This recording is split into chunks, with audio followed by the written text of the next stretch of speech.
coração tem sido associado à vida afetiva e àquilo que não podemos controlar conscientemente, nem pelo intelecto e nem pela vontade. Esse precioso órgão tornou-se símbolo da capacidade humana de sentir, talvez por sua importância vital para a vida humana. Infelizmente, as doenças cardiovasculares são a principal causa de morte prematura nos países industrializados. Estima-se que no Brasil existam pelo menos 300 mil mortes ano. É por isso que hoje o programa Cidadania em Pauta vai ajudar você a cuidar melhor do seu coração. O nosso convidado é o médico cardiologista Antônio Donizete Soares. Muito obrigada pela sua presença aqui. Bom, o que é então uma doença cardiovascular? As doenças cardiovasculares, elas são englobadas as doenças que envolvem o coração e a parte também das doenças vascular cerebral. Pode-se continuar também se entendendo que a parte vascular nossa toda é cometida da doença. Então, nesse sentido, podemos englobar o rim com as suas doenças também, algumas doenças de modo geral, e as doenças vasculares periféricas, como, por exemplo, os membros inferiores. Então, se entende esse conjunto todo, o complexo das doenças cardiovasculares. E esse número que a gente citou aqui é muito grande, doutora? É muito significativo e dá para se entender a importância disso quando nós entendemos que as doenças cardiovasculares sozinhas representam aproximadamente 40% de todas as causas de óbito de forma precoce. Bom, diante dessa realidade, quando que a gente deve começar a cuidar do coração? Depende um pouco da parte genética do indivíduo, né? Se a pessoa vem de uma família que se existe vários casos de doenças, de modo geral, do coração ou de acidente vascular cerebral, essa pessoa deve se começar precocemente, já a partir de 15, 20 anos de idade. Quer dizer que essas doenças, elas são hereditárias na maioria das vezes? O maior fator de risco é o fator hereditário. Aí se soma outros que dependem da vida daquela pessoa, como a hipertensão, o tabagismo e outros que nós vamos comentar certamente. Uhum. E de quanto em quanto tempo deve-se fazer esses exames? Também depende. Se o indivíduo tiver já numa faixa etária, onde ele já está mais vulnerável a esses fatores de risco, as coisas devem ser mais precoces. Bom, qual seria essa faixa etária? Então, eu acho que assim, uma média boa, eu acho que a gente pode ter por base um indivíduo de 40 anos de idade. Sim. Sabe, assim, vamos levar em consideração que seria uma coisa razoável, uma coisa que não está nem tão forte para o lado da genética e nem que ele tenha tanto fator de risco. Mas acho que todo mundo, toda a população qualquer pessoa isso. Aos 40 deve aos começar 40 a se preocupar. Deve começar a se preocupar. Vai depender um pouco da genética e dos fatores que ele tem de risco. Pode ser um pouquinho mais precoce, como poderia ser um pouquinho mais tardio também. Bom, e a questão, homens e mulheres devem ter a mesma preocupação com o coração? Eu colocaria de uma forma geral, assim como uma educação cultural, eu acho que então deveria ser a média mesmo 40 anos de idade. A distinção que a gente médico tem em relação à mulher e o homem é que a mulher, ela tem, no período ainda que ela tem a ovulação, a parte hormonal dela normal, ela tem uma proteção pelos níveis de hormônios que ela tem, estrogenemia bem alta, elas passam a ter uma proteção maior para as doenças cardiovasculares. Tanto que o desfecho final, morte, acontece mais no homem jovem do que na mulher jovem. Por isso que nós temos mais viúvas novas do que viúvas mais velhas. Só que a natureza, ela é soberana. Então, quando a mulher atinge aquela idade, que ela então entra na queda de hormônio, aí a natureza inverte o episódio. Aí a mulher, já menopausada, ela tem mais eventos cardiovasculares do que o homem que chegou até aí, então, sem esse problema. Que seria a idade entre 50 anos, assim, mais ou menos? 52 anos eu acho que é uma idade que a gente pode dizer que é a virada mesmo que a mulher apresenta. Bom, a vida moderna, né, de hoje, a correria, o estresse é um fator de risco para o coração?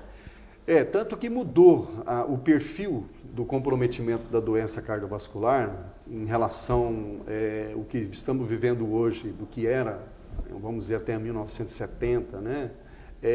Houve uma mudança significativa, né? O homem era realmente o grande alvo das doenças cardiovasculares. E com a igualdade das condições de trabalho, né? E também... Até não é até uma igualdade, né? Assumir mais de trabalho, certa né? forma, sim.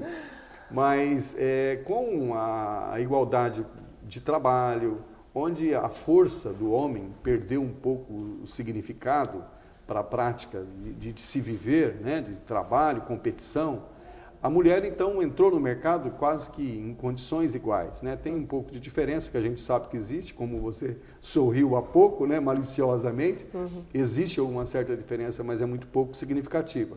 O estresse que a mulher passa, a liberdade que hoje se tem em relação aos fatores de risco, como o cigarro, a bebidas e tudo mais, colocou-se em condições de igualdade. A diferença hoje eu acho que é muito pouco. Quer dizer que esse estresse é fator, então, de risco para o coração. É um grande fator de risco. Você pode pegar, por exemplo, a população urbana da população rural, existe uma diferença gigante em termos de comprometimento que as pessoas têm com relação a risco cardiovascular. A questão da alimentação também entra nesse pedaço aí, né, doutor? Com certeza, né? A população que a gente pode dizer que se preocupa menos com as doenças cardiovasculares, ou pelo fator cultural também, essa população onde não existe ainda uma orientação boa com relação à educação alimentar, ela se dispõe muito às gorduras de uma maneira geral, e os açúcares também, que são fortíssimos elementos como fator de risco. Então, o que seria bom em questão de alimentação? Para uma pessoa ter uma boa saúde do coração? A atenção deve ser voltada para o açúcar e a gordura de uma maneira geral. Então, a briga é sempre em relação a isso, e a gente sempre pega no pé com relação aos exames quando a gente pega alguma coisa alterada no sentido de gorduras e açúcares, e a gente pede para que seja o mais natural possível, quer dizer, que a gente falar que é normal em cada refeição a pessoa tomar um refrigerante, não pode dizer que seja normal, que é normal a pessoa, hoje, uma pessoa que tem uma vida sedentária, que é uma vida competitiva, onde já existe um sobrepeso ou uma obesidade, que essa pessoa então coma, por exemplo, com banhas de gordura animal.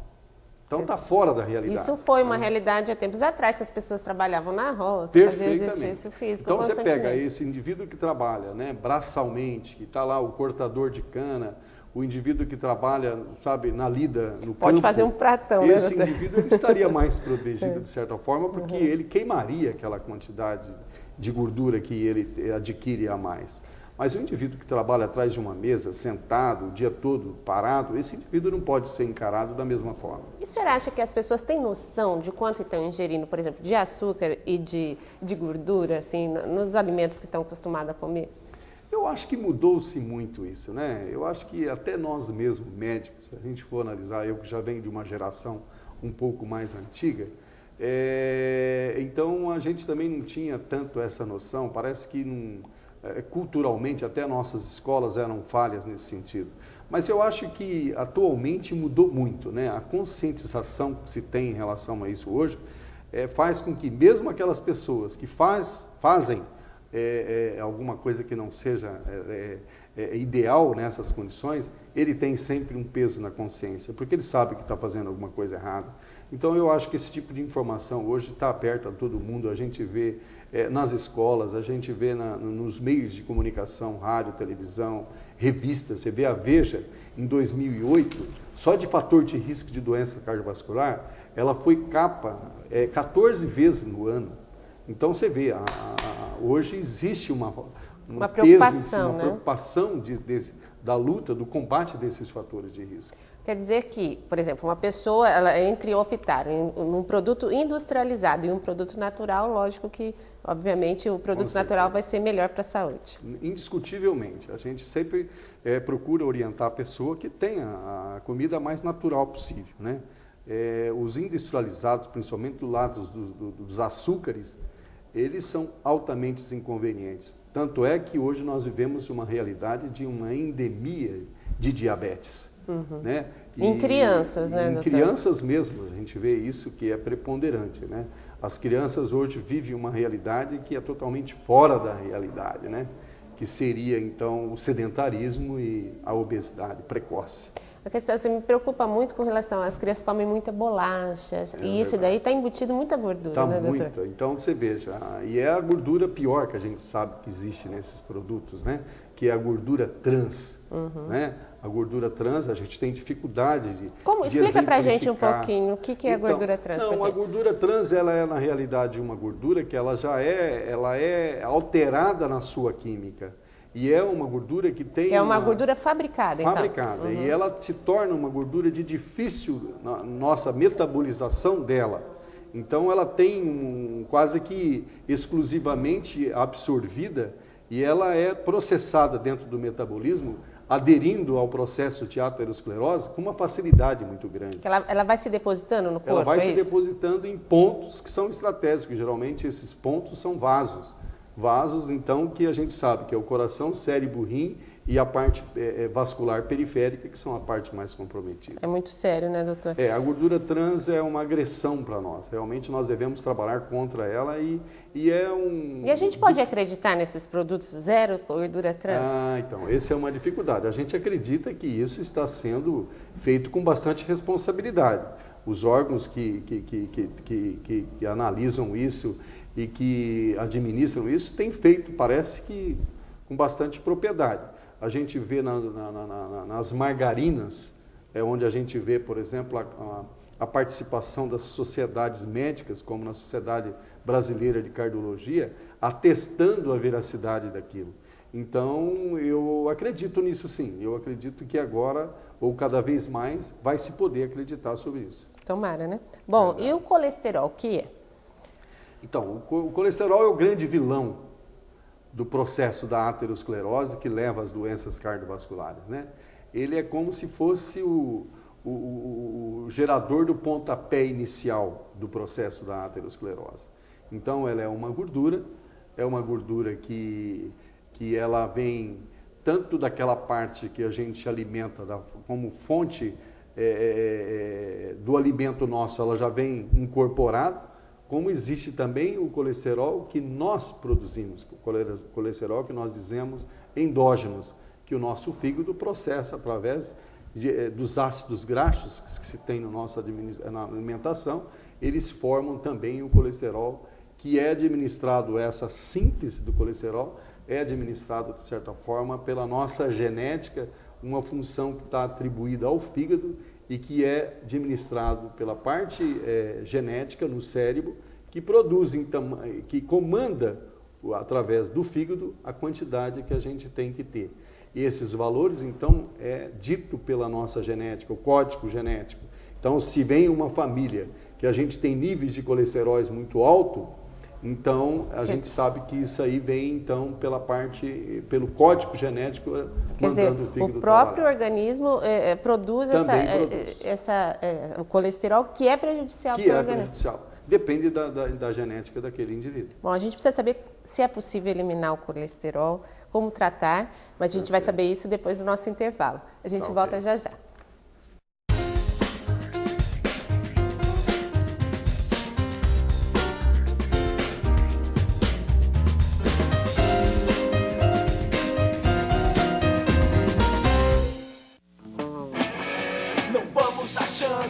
Mosquito da dengue, não vamos deixar ele se proliferar. É só não deixar a água limpa acumulada em latas, pneus velhos, caixa d'água. O mosquito é rajado com tom escuro e manchas brancas, e os sintomas da doença você pode notar. São manchas na pele, dores no corpo, inchou, febre forte que parece queimar. Não vamos dar chance! O maior problema que você pode ter em casa é alguém que usa drogas.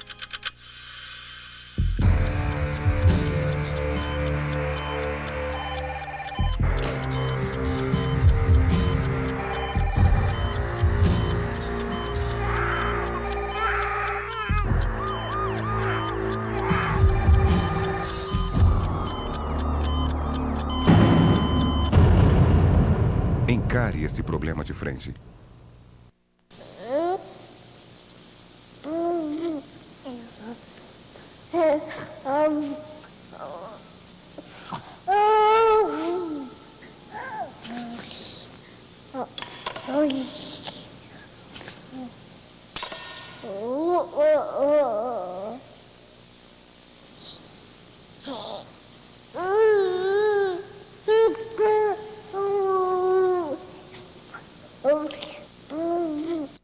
prescrição. Eu não sou diferente de ninguém. Quase todo mundo faz assim. Eu me viro bem melhor quando tá mais pra bom que pra ruim. Não quero causar impacto, Nem tampouco sensação. O que eu digo é muito exato. É o que cabe na canção. Eu não sei viver triste sozinho. É a minha condição. Iguais na diferença. Campanha pela inclusão das pessoas com deficiência. Tem 2 jeitos de conter as mudanças climáticas. O primeiro jeito, você se torna um cara popular. Inicia uma carreira política meteórica. Se candidata a cargos públicos. É eleito presidente. Transforma o país numa superpotência. E aí, convence os outros países a parar de poluir o planeta. E o segundo jeito de conter as mudanças climáticas? Ué, use só lâmpadas fluorescentes. Salvar o planeta. É agora ou agora. O Graac sabe onde quer chegar. Por isso já conquistou tantas coisas, como esse monte de sorrisos. Ele sempre correu atrás dos seus sonhos. Muitos viraram realidade, como o seu hospital altamente especializado. Muita gente faz parte disso, porque a cura do câncer é uma causa nobre e precisa avançar ainda mais. Essas crianças sonham com o futuro. E para esse futuro acontecer, deixa a causa te abraçar. Graac, combatendo e vencendo o câncer infantil.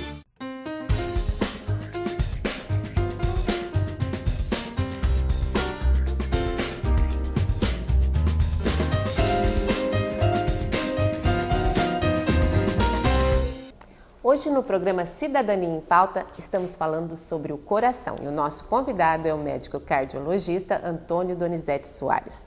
Bom, a gente estava falando sobre o colesterol no bloco anterior. Bom, existe uma maneira de eliminar o colesterol, já que ele é tão prejudicial? Então, nós trabalhamos para isso, né? Nós queremos trabalhar quando a gente encontra o indivíduo com colesterol alto e ele então representando um risco para essa pessoa. Nós temos que orientar o indivíduo e programar uma reeducação alimentar e em muitos casos, conforme o nível ou as condições do paciente, da pessoa, a gente então entra com medicação. Nós temos medicamentos hoje fantásticos para redução do colesterol. Existe muita pesquisa nesse sentido, doutor? É a área da medicina que mais desenvolveu, né? E dentro da cardiologia, eu considero que a hipertensão e o colesterol tiveram, nesses últimos decênios, uma representatividade muito alta de produção científica. Tanto é que nós temos no mercado produtos maravilhosos. Nós estamos comemorando agora, recentemente, um estudo lançado chamado Júpiter. Esse estudo ele é um estudo que mostrou coisas que a gente não imaginava em relação ao colesterol. Eu vou te explicar em linhas bem assim superficiais. Esse estudo com 2 anos e meio aproximadamente de evolução, acompanhando o tratamento do colesterol com um medicamento e aquele que era tratado com placebo, e com 2 anos e meio tiveram, eu vou dizer que as pessoas que eram incluídas nesse estudo eram pessoas que tinham os níveis de colesterol dito normais, aproximadamente 200 miligramas por decilitro. Só que com 2 anos e meio de observação, o estudo foi suspenso, porque se verificou que as pessoas que não eram tratadas, mesmo tidas com colesterol normal, essas pessoas tinham uma desvantagem muito grande no desfecho de morte ou infarto. Tanto é que o estudo foi obrigado a ser interrompido, porque nós devemos rever o nível normal, dito normal do colesterol. Então esse estudo vai causar uma certa assim, revolução no entendimento do nível do colesterol. Quer dizer que há novidades aí por vir. Vem novidade, eu acredito que até o final do ano, o Congresso Brasileiro de Cardiologia vai ser em setembro. Eu tenho a impressão que a sociedade vai dar uma atenção muito especial para esse estudo que teve o nome, Júpiter, como eu disse, e eu acredito que vai ter mudanças. E as mudanças que eu acredito que vai ser a normalidade do colesterol, que eu acredito que vai ser bem mais exigente esse valor e não dito mais de 200 miligramas. Quer dizer, os níveis vão ter que ser menores. Menores. Ficou provado que tem uma significância muito grande, estatisticamente, o tratamento ou não do indivíduo com colesterol dito normal. O senhor falou que tem remédios excelentes, mas se trata só com remédios? Não, a alimentação também é imposta. Eu acho assim, é muito difícil a gente conseguir mudanças, né? Eu acho que o ser humano, que constantemente ele está querendo mudanças, né? Então, a gente vai chegando aí no final do final de semana, no domingo, a gente começa a fazer planos, né? Bom, essa semana eu comi mais, eu fiz pouco atividade física, então agora eu vou mudar. Mas começa na segunda, vai começar na segunda-feira, né? Então, eu procuro encarar, eu sou muito prático no meu modo de agir profissionalmente. Eu não deixo de cobrar das pessoas, do paciente, que tentam fazer essas mudanças através da alimentação, atividade física. Isso é válido, né? Mas eu já entro com a medicação porque efetivamente é o que vai funcionar. Porque mudanças mesmo radicais, é muito poucas que a gente encontra que as pessoas conseguem atingir essas metas. Bom, e o senhor tocou num assunto que até eu queria falar, sobre o exercício físico daquelas pessoas que só vão aos finais de semana também. E quando começam a praticar, também começam a praticar de uma vez, que tipo de problema pode trazer para o coração? Bom, depende também do perfil da pessoa que nós estamos analisando. Você pega um indivíduo de fator de risco genético, ele já tem, vamos dizer, 45 anos de idade, então ele está no nível crítico da vida, né, com relação a essas doenças. Você pega se ele está sedentário, se ele já tem um peso significativo, um sobrepeso, fumante, se já existe hipertensão. Então, essa pessoa que tem uma condição dessa, a gente não pode chegar no indivíduo e você simplesmente mandar ele fazer atividade física. Você tem que primeiro submeter ele a uma avaliação. A avaliação feita por cardiologista é constituída de verificação de pressão, o eletrocardiograma e o exame do teste ergométrico. Através disso, nós temos então uma definição da probabilidade que esse indivíduo tem de ter alguma doença cardiovascular em evolução.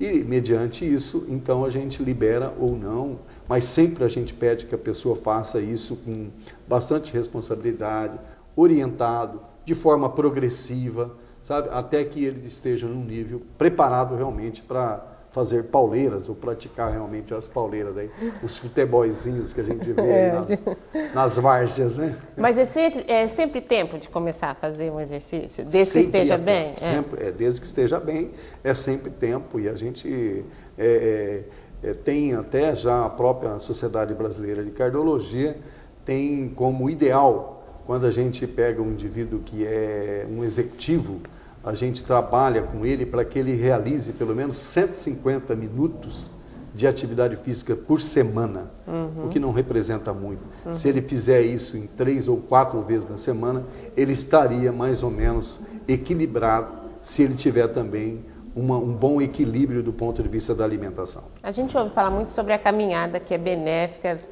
todos falam, isso é realmente? É real. A atividade física que a gente considera padrão quando nós analisamos é realmente a caminhada, né? E como deve ser essa caminhada, o ideal, doutor? O ideal é que a pessoa faça essa caminhada de forma que dê aproximadamente 5 km por hora. Vai depender um pouco da idade da pessoa. Se a gente tiver com uma população mais idosa, acima de 65, 70 anos, nós trabalhamos de 3 a 3,5 km por hora. Ok. Quais são as principais doenças do coração?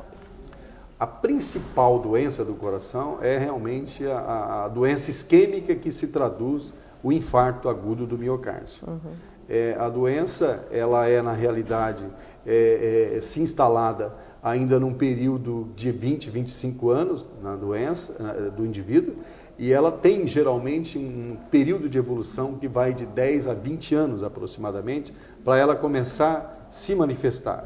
Ela se manifesta inicialmente com dor no peito, dor que esteja relacionado sempre a um esforço ou uma situação de emoção, uma emoção geralmente negativa, e é essa situação que leva a ocorrer a dor do músculo cardíaco, que se traduz como angina. Quando nós falamos angina, significa geralmente a dor que vem do coração. É uma dor isquêmica, é uma privação de um fluxo de sangue numa determinada região do coração. E aí começa então a ocorrer essas dores, e geralmente tem uma evolução de meses, até que culmina realmente com a dor maior, que é uma dor mais duradoura, que não melhora com a interrupção do esforço, ela é persistente, dura mais de 10 minutos, é sempre acompanhada de reflexos que está associado, por exemplo, a enjoo, vômito, palidez, às vezes até desfalecimento, porque o indivíduo nessa condição pode ter arritmias, e então aí já passa a ser uma condição super de urgência, de emergência, que o indivíduo deve procurar, sabe, ser atendido por um centro para poder ser resolvido esse problema. Bom, isso é no caso ali que acontece Perfeito. Mas vai dando sinais, o corpo vai dando sinais que isso possa acontecer, ou uma coisa que pode nunca ter tido... A gente nunca tem o indivíduo que apresenta um infarto como primeiríssimo sinal. Geralmente tem esses episódios de angina que o indivíduo às vezes omite, sabe? Então na prática a gente vê que a pessoa, quando você insiste na pergunta sobre se ele sentia alguma coisa antes, ele atribui às vezes aquilo que a gente entende que já era angina, atribui a coisas simples. Eu comi tal coisa, eu bebi tal coisa, eu estou nervoso, eu não dormi bem, eu passei muito problema no meu trabalho, eu acho que eu estava emocionado. Então, geralmente as pessoas acabam, por simplicidade ou às vezes por omissão mesmo, ele prefere entender que era isso. E um dia vem o evento maior, que é um infarto. Quer dizer que qualquer sinal deve ser entendido, analisado, investigado, para que não seja pego de surpresa. Qual que é a implicação que a gente tem que o indivíduo omite essa fase inicial da manifestação e ele incorre no dia do infarto? Acontece que o infarto, 30% deles, na primeira hora de evolução, o indivíduo entra em óbito. Então a gente quer fugir desses 30%. A gente não quer que o indivíduo incorra nesse risco. É muito melhor você tratar antes do infarto com o cateterismo, com a angioplastia, a cirurgia cardíaca de ponte de safena. Por quê? Porque o indivíduo está com o músculo preservado nessa condição. Então, quando o indivíduo infarta, para nós já é uma derrota, porque nós perdemos músculo. Perdemos músculo, perdemos vida. Porque o coração é uma bomba e ela, para bombear, ela depende do músculo. Bom, infelizmente o nosso tempo está terminado. Bom, o coração é esse órgão mesmo importante. Por que ele está tanto associado ao sentimento, doutor? Acontece que as nossas emoções, elas se traduzem por uma descarga, geralmente do sistema nervoso, de adrenalina.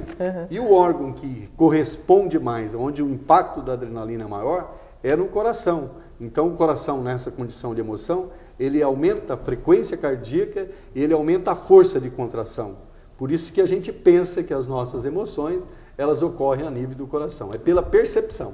Mas ele também está sentindo tudo que a gente sente. Com certeza. Muito obrigada pela sua presença. Eu agradeço o senhor e agradeço a você que esteve com a gente até agora e espero você no próximo programa. Até lá.